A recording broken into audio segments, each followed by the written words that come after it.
Justice काजी फाइज ईसा case में आज बहुत अहम पेशरफ्त हुई है। कल सुप्रीम कोर्ट के जज खुद और फिर इस केस के फरीक जस्टिस काजी फाइज ईसा 10 रुकनी बेंच के सामने पेश हुए और आज उनकी अहलिया ने बयान रिकॉर्ड करा दिया। सुप्रीम कोर्ट के सामने पूरा मनी ट्रेल रख दिया, कैसे उन्होंने लंदन की जायदाद खरीदी, उनकी आमदनी का जरिया क्या है, ये सब तफसीलात अदालत के सामने रख दी। अदालत ने भी जस्टिस काजी फाइज ईसा की अहलिया के बयान पर इत्मीनान का इजहार कर दिया। ये बयान इस केस का रुख बदल सकता है, क्योंकि इससे पहले जस्टिस काजी फाइज ईसा की अहलिया का बयान कभी सामने नहीं आया था और अब उन्होंने मुल्क की सबसे बड़ी अदालत को पूरी तफसीलात बता दी हैं। साथ ही इस केस में हुकूमती वकील बैरिस्टर फरोग नसीम के दलाइल मुकम्मल हो गए हैं, मगर सबसे अहम जस्टिस काजी फाइज ईसा की अहलिया का बयान है। आज जब अदालती कार्रवाई शुरू हुई तो सुप्रीम कोर्ट ने हुक्म दिया कि दोपहर 3:30 बजे जस्टिस काजी फाइज ईसा की अहलिया का बयान रिकॉर्ड किया जाएगा, जिसके बाद अदालती कार्रवाई जारी रही। फिर अदालती कार्रवाई में वक्फा आया। 3:30 बजे जस्टिस काजी फाइज ईसा की अहलिया ने वीडियो लिंक के जरिए बयान रिकॉर्ड कराया। जस्टिस काजी फाइज ईसा की अहलिया ने अदालत को बताया कि मैं कराची में अमेरिकन स्कूल में मुलाजमत करती रही हूं और मेरे वकील मेरे टैक्स गोशवारे जमा करवाते रहे हैं। उन्होंने कहा कि मैं कराची की रिहायशी हूं, लेकिन मेरा टैक्स रिकॉर्ड कराची से इस्लामाबाद मुंतकिल कर दिया गया और जब FBR से रिकॉर्ड की मुंतकली का पूछा गया तो कोई जवाब नहीं दिया गया।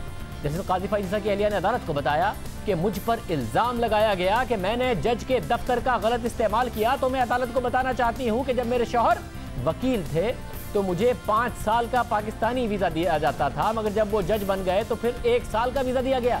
जस्टिस काजी फाइज ईसा की अहलिया ने बताया कि मैंने बरतानिया में पहली जायदाद 2004 में अपने स्पेनिश पासपोर्ट पर खरीदी। मैंने कराची में क्लिफ्टन ब्लॉक 4 में भी जायदाद खरीदी, मगर कुछ अरसे के बाद फरोख्त कर दी।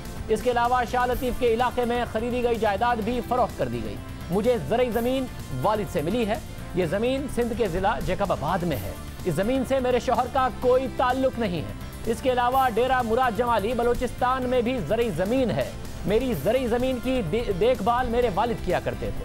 हुकूमत को मेरी ज़मीन के बारे में पता है, मैं गलत बयानी नहीं करूँगी। जैसे काजी फाइज ईसा की अहलिया ने कहा कि मेरे वकील रिहान नकवी ने मुझे बताया था कि ज़रई आमदनी काबिल टैक्स नहीं है।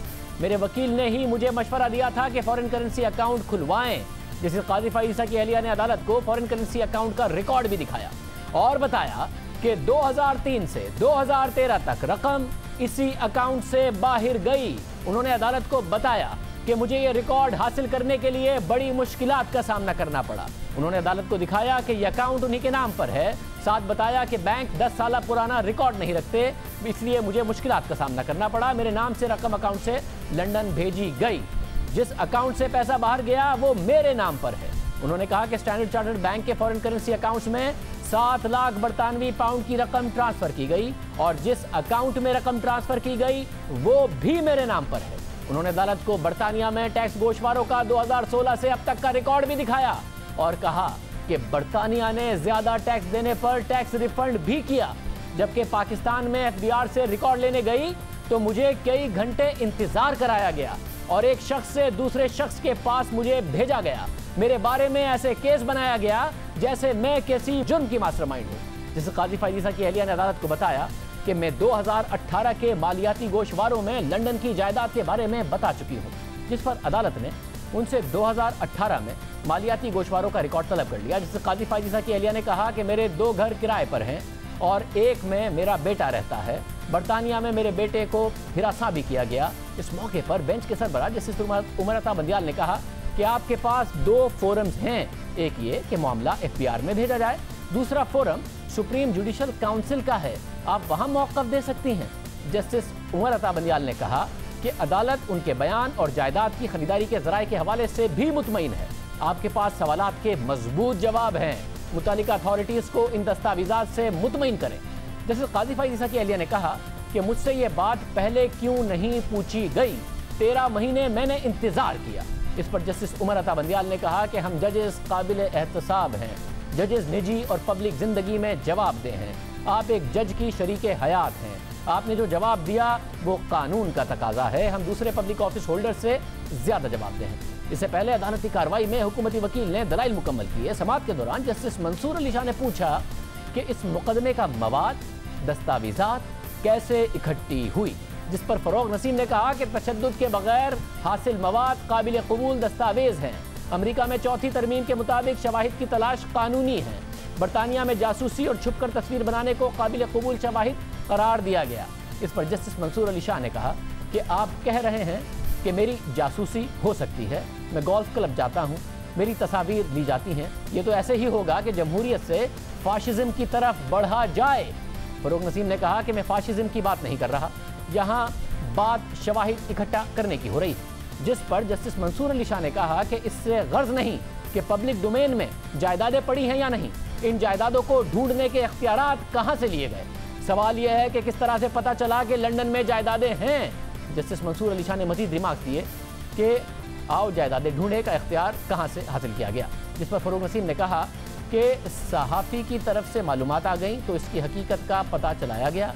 जस्टिस मंसूर अली शाह ने कहा कि सहाफ़ी ने कोई आर्टिकल नहीं लिखा जिसकी वो सोच छुपाए। मेरी तशवीश ये है कि शवाहिद किस तरह तलाश किए गए, ये कोई नहीं कहता कि जज जवाब दे नहीं है। जज चाहता कि मेरी प्राइवेसी भी हो और मेरी इज्जत का ख्याल भी रखा जाए, ये जज चाहता है। जस्टिस मकबूल बाकिर ने कहा कि जिया नामी शख्स के पास इख्तियार नहीं था कि वो निजी जासूस की खिदमत हासिल करे।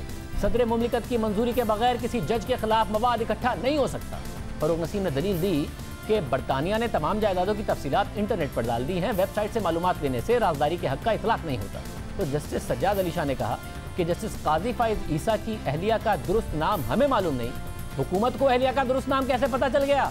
बुनियादी सवाल यह है कि हुकूमत के पास इख्तियार कहाँ से आया। जस्टिस मंसूर अली शाह ने पूछा कि क्या हुकूमत ने अब्दुल वहीद डोगर से पूछा कि वो मालूमात किधर से लेकर आए हैं। साथ ही जस्टिस मकबूल बाकिर ने यह सवाल उठाया कि वहीद डोगर को कैसे पता चला कि ये जायदादें गोशवारों में जाहिर नहीं की गईं। फरोग नसीम ने जवाब दिया कि मुझे नहीं मालूम कि अब्दुल वहीद डोगर को ये मालूमात किधर से मिली।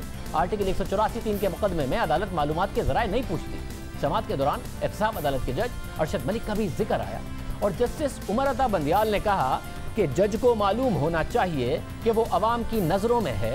हम जजिस को इस हवाले से मोहतात होना चाहिए, आपकी नाक के नीचे डिस्ट्रिक्ट जुडिशरी में क्या होता है ये आपको इल्म नहीं। जस्टिस उमर अता बंदियाल ने कहा कि आपने मालूमात हासिल कर ली और फिर अपने पास रख ली ताकि उन्हें उस वक्त इस्तेमाल करें जब कोई पिच से बाहर निकल कर खेले। इंजीनियरिंग के इल्जामात हैं और बदकिस्मती से हम इस्तेमाल हुए। मैं एहतसाब अदालत के जज की बात कर रहा हूँ जिन्हें आपकी वजारत ने तैनात किया। हम उसे ठीक करेंगे और हो सकता है इसी फैसले में इसे ठीक कर दें। जस्टिस उमर अता बंदियाल ने कहा कि एहतसाब अदालत के जज जिनका माजी खराब रहा उनकी तो कोई निगरानी नहीं की गई। जज अरशद मलिक को कुछ नहीं हुआ। यहाँ जस्टिस काजी फाइज ईसा और दीगर जजेस मुकदमात का सामना कर रहे हैं। जस्टिस मकबूल बाकिर ने रिमार्क्स दिए कि मुल्क में एहतसाब के नाम पर जो तबाही हो रही है उस पर भी फैसले में लिखेंगे। तमाम कार्रवाई के बाद वहीद डोगर को लाकर खड़ा कर दिया गया। मैं अपनी तफसीलात आराम से नहीं ले सकता तो एक जज की तफसीलात वहीद डोगर के पास कैसे आ गई। 8 घंटे तवील समाअत के दौरान वफाक के वकील फरोग नसीम ने अपने दलाइल मुकम्मल कर लिए। सदर, वजीर आजम और दीगर फरीक़ैन के वकला ने फरोग नसीम के दलाइल को ही अपना मौक़िफ़ करार दे दिया। अब केस की अहम समाअत कल होगी। ये केस इख्तिताम की तरफ बढ़ रहा है मगर आज जस्टिस काजी फाइज ईसा की अहलिया के बयान ने सूरत हाल को तब्दील कर दिया है। इस हवाले से हम बात करेंगे कमरा अदालत में मौजूद जियो न्यूज़ के नुमाइंदा खुसूसी अब्दुल क़य्यूम सिद्दीकी से और उसके बाद हमारे साथ साबिक जज मौजूद होंगी, वकील मौजूद होंगे, टैक्स एक्सपर्ट मौजूद होंगे कि अब ये मामला कहाँ खड़ा है। पहले अब्दुल क़य्यूम सिद्दीकी आप बताइएगा, बहुत सारे सवालात थे कि आज जैसे काजी फाइज ईसा की अहलिया उन सवालात का जवाब दे पाई कि प्रॉपर्टी लंदन में कैसे ली, पैसे कैसे गए, क्या ऑफिशियल चैनल से गए, जब वो पाकिस्तान से गए या नहीं गए, और ये सब उनका अपना था, इंडिपेंडेंट था, जैसे काजी फाइज ईसा का इसमें कोई ताल्लुक नहीं था। क्या इन तमाम चीज़ों का से वो मुतमईन कर पाई हैं, डॉक्यूमेंट्स दे पाई हैं? जी हाँ, बिल्कुल ये वो सवालात हैं जिनके बड़े तफसील के साथ आज मिसेस काजी फाइज ईसा जो हैं उन्होंने दिए हैं। जो वीडियो लिंक के ऊपर आज वो अदालत में तो नहीं आई लेकिन वीडियो लिंक के ज़रिए फुल कोर्ट के रूबरू जो है उन्होंने ये बयान दिया है। जहाँ तक आपका ये सवाल है कि क्या ये पैसे जो हैं वो कैसे गए, किस चैनल से गए, तो इस हवाले से उन्होंने बड़ी वाज़ेह तौर के ऊपर बताया। उन्होंने कहा कि वो अमेरिकन स्कूल सिस्टम जो है वहाँ पढ़ाती थी, उससे जो इनकम होती थी। फिर दूसरा जो है वो उनका कहना था कि जो है उनकी उन्होंने एक लेडी खातून के साथ जो है वो प्रॉपर्टीज़ ख़रीदी थी जिसका रिकॉर्ड इनकम टैक्स के अंदर मौजूद है। एक उनकी प्रॉपर्टी जो थी वो क्लिफ्टन में थी कराची में और दूसरी शारतीफ टाउन के अंदर। वो प्रॉपर्टी फरोख्त हुई। उन्होंने कहा कि इसका इनकम टैक्स में रिकॉर्ड मौजूद है, उन्होंने कभी इस हवाले से सवाल नहीं किया। फिर दूसरी बात जो है, उन्होंने ये एक बात बताई और उन्होंने कहा कि मेरे जो है वो इनहेरिटेड एग्रीकल्चर लैंड है और तकरीबन 1000 एकड़ से जायद जो है वो ज़रई अराजी उनकी इनहेरिटेड है, जो कि उनको उनके वालिद से मिली है। और वो इनहेरिटेड जो प्रॉपर्टी है वो तकरीबन 1000 एकड़ की है और उन्होंने एक एक खसरा नंबर, एक एक प्रॉपर्टी का खसरा नंबर जो है वो अदालत के सामने रखा और उन्होंने कहा ये खसरा नंबर 143 से 206 ये सारे खसरा नंबर हैं। और उन्होंने कहा कि इस वो अपने जो टैक्स रिटर्न्स हैं वो दाखिल करती रहीं रेहान नकवी जो उनके टैक्स एडवाइज़र हैं उनकी एडवाइस के ऊपर, और उनको ये एडवाइस दी गई थी कि जो एग्रीकल्चर इनकम है इसके ऊपर टैक्स नहीं है, तो लिहाजा इसको शो करने की ज़रूरत नहीं है। जो उनकी इनकम होती थी वो अपनी उस इनकम के ऊपर टैक्स अदा करती थी और करती रही हैं। जिस जिस तरह से कानून और रजीम चेंज होती गई, जिस तरह उनको एडवाइस की जाती रही। अब सवाल ये पैदा होता है कि ये पैसे पाकिस्तान से क्या बाहर जो है वो हवाला हुंडी के जरिए गए या थ्रू बैंकिंग चैनल गए।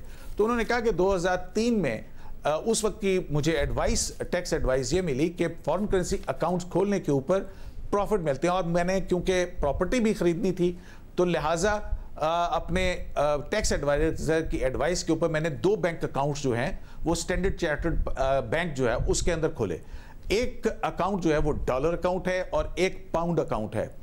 और यहाँ पर उन्होंने कहा कि प्रॉपर्टी क्योंकि बाहर खरीदी जाती है वो आईडी कार्ड के ऊपर नहीं, शनाख्ती जो पासपोर्ट है उसकी आइडेंटिटी पर होती है, तो उसी आइडेंटिटी पर मैंने ये प्रॉपर्टी खरीदी और उसी आइडेंटिटी के ऊपर मेरा अकाउंट जो है वो बरतानिया के अंदर भी है। तो मेरे ही अकाउंट से मेरे दूसरे अकाउंट के अंदर ये रकम ट्रांसफ़र हुई। और उन्होंने कहा कि 2003 से 2014 के दरमियान में ये तकरीबन 7 लाख पाउंड जो हैं वो ट्रांसफ़र हुए। और उन्होंने ये भी वाज़ेह किया कि जो 2009 से पहले, यानी कि जस्टिस काजी फाइज ईसा के हाई कोर्ट का जज बनने से पहले 6 लाख पाउंड जो हैं वो ट्रांसफ़र हो चुके हुए थे वहाँ पे।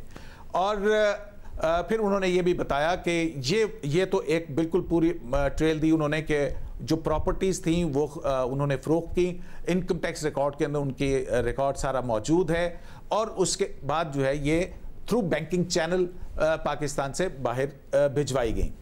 दूसरी बात जो है वो उन्होंने ये की, कहा यह जाता है कि जनाब ये मिलियंस ऑफ पाउंड की प्रॉपर्टीज़ जो हैं वो इनकी रकम बताई जाती है, जबकि उन्होंने कहा कि ये जो प्रॉपर्टी है मेरी प्रॉपर्टीज़ हैं वो कराची और इस्लामाबाद के अंदर अच्छी जगह पे अगर कोई एक 500 गज का घर अगर ख़रीदा जाए तो ये उसके बराबर रकम बनती है।